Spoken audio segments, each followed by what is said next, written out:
Mr. Cupido, ako na may tulungan mo. Ba't hindi mo?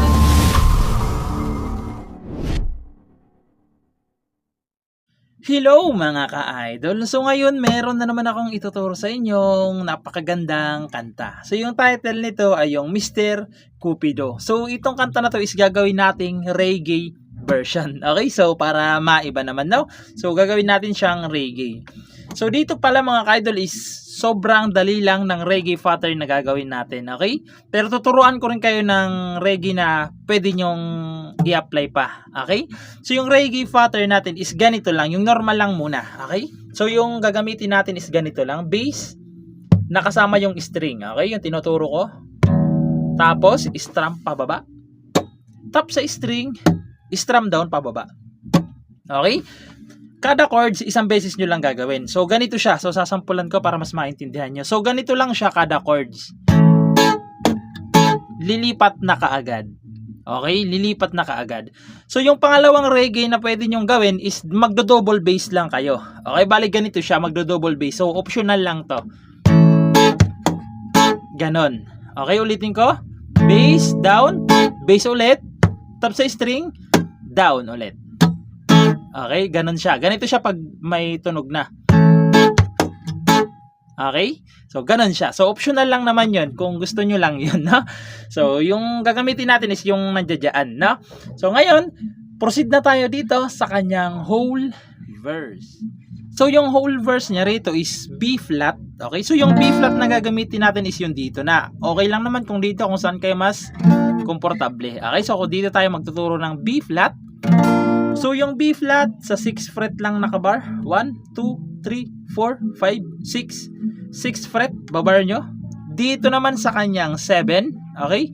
7 fret ay 3rd string. Okay? 3rd string. Sa 8 fret naman ay 4 tsaka 5. Okay? Ayan yung B flat. Sunod is C. Okay? Yung C, ganito pa rin yung itsura ng daliri ninyo, mga daliri ninyo. Okay? Yung C is iipit nyo lang siya itong var, dito nyo lang ilalagay sa 8. Yan. Yan, ganyan. Yan. So, pang ilan na siya? 1, 2, 3, 4, 5, 6, 7, 8. Okay? Sa 8 fret na nakabar. Okay? 8 fret na nakabar yan. Ito is 9 na, second string sa 9. Sa 10 fret ay 4 tsaka 5. Okay? Ayan yung C na gagamitin natin. Okay? Sunod is A minor. So, yung A minor sa 5th fret nakabar, 1, 2, 3, 4, 5. Babar nyo sa 5th fret. Sa 7th fret, 5th string tsaka 4th string lang. Ayan, A minor. Sunod is D minor. So, yung D minor sa 5th fret pa rin yan nakabar. Dito naman sa 6th fret niya ay 2nd string. Dito naman sa sa 7, okay, 7th fret, 4th string tsaka 3rd, okay, 4th string tsaka 3rd string. Ayan yung D minor. Okay? Pagkatapos, babalik lang kayo ng B flat, C, A minor, tapos pupunta kayo ng F. Ayan. So, yung F is dito natin kukunin. Ayan. So, yung F niya is nandito. 1, 2, 3, 4, 5, 6, 7, 8. Okay? Sa 8 fret, ibabar nyo. 8, 9, 10. Sa 10 fret, 2nd string, 3rd, tsaka 4th. Okay? Ayan yung F na gagamitin natin. Okay, okay, F. Pagkatapos ng F, babalikan nyo lang ulit yung B flat. Okay, B flat, C, A minor, D minor, tapos B flat ulit, tapos B minor na. Okay? B minor na. So, yung B minor, dito na. Ayan, B minor. Ito yung gagamitin nating B minor. Okay, nandito siya sa 7th fret. 1, 2, 3, 4, 5, 6, 7. Sa 7th fret, babar nyo. 8, 9. Sa 9th fret, 5th string, tsaka 4th string lang. Okay, ayan yung B minor na gagamitin natin. Tapos, C. Okay, so naturo na natin yan, C. Ayan yung kanyang whole verse, no mga ka-idol. So, magkaiba kasi yung verse, yung unang pasada ng chord, tsaka yung pangalawa, kaya hiniwalay ko sila para hindi kayo malito, no?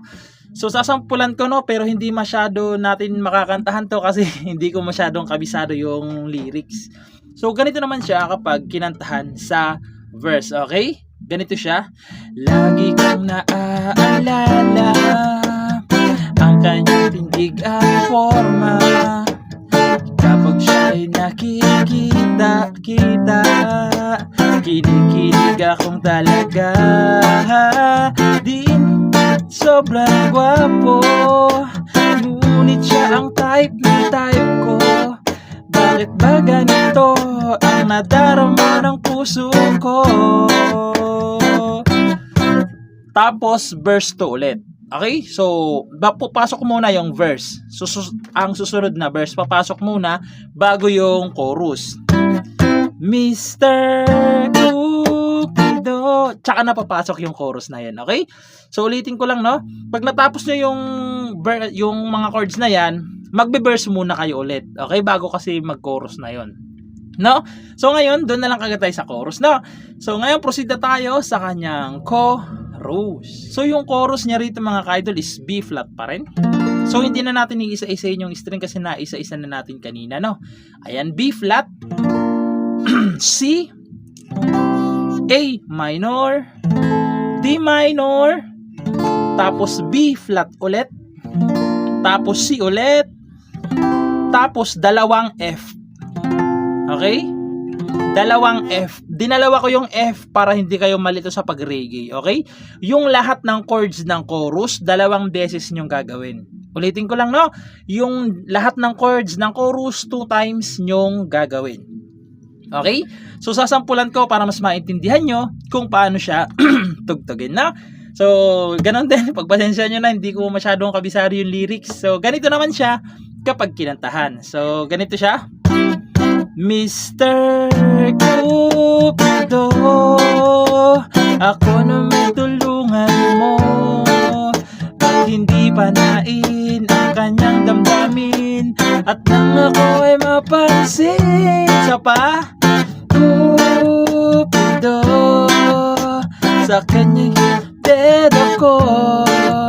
Huwag na landanan na paghihirap ng puso ko. Tapos, la la la na na na na. Babalik ulit kayo sa mga verse. Okay? So, babalik lang kayo sa mga verse niya. So, ayun lang. Pagpasensya nyo na kung hindi natin nakakantahan ng maayos na kasi ang hirap kabisaduhin ng lyrics na to. So, yun lang naman.